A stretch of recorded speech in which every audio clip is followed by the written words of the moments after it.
Hello everyone, this is No Brand Channel. Welcome. So today we will talk about something about cash flow classification.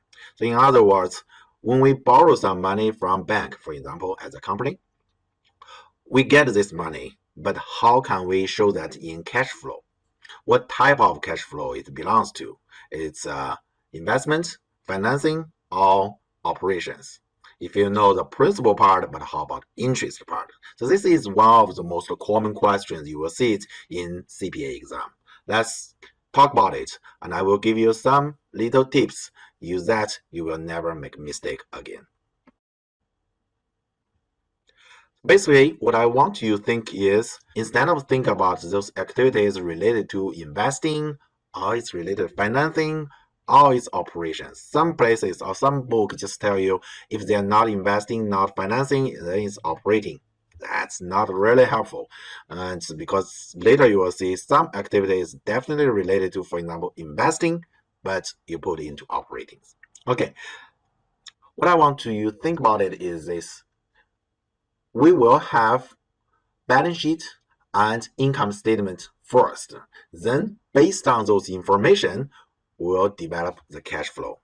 So in other words, when you prepare your cash flow statement, your whole job is transform the information from balance sheet and income statement into cash flow. With that in mind, the rule of thumb I want to share with you here is very, very simple.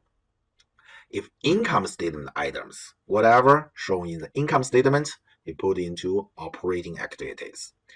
Plus, any current asset and liabilities in balance sheet go for operations. If you think about it in the balance sheet, we still have something left, right? So one is non-current asset. That will go to investing activities. The last part is non-current liability and stakeholder equities. Those will go directly into financing. Okay, that is a very simple rule. Only exceptions is if we have the current note payable or current portion of long-term debt. For example, you have a 10-year debt, and this is the 10th year.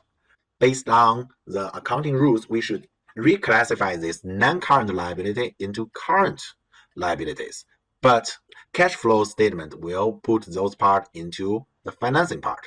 That's the only exceptions. Other than that, the rule works very well. Let's take some examples. Go back to the example which is mentioned.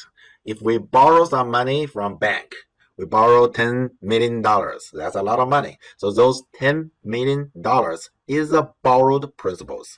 That cash will go to your financing part, your financing activities. But after you borrow that, you have to pay interest. Those interests, you may imagine that's related to financing, right? That's directly come from financing, but you don't put that into financing. The interest you paid or received is go to the operating.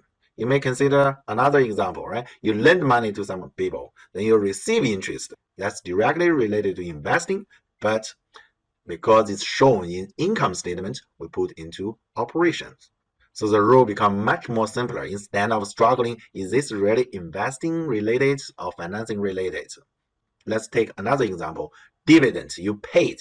If you remember, that belong to stakeholder equity. Stakeholder equity items go to financing. Easy. But dividends you received, that's shown in income statement. So income statement items go to operatings. That's all about it.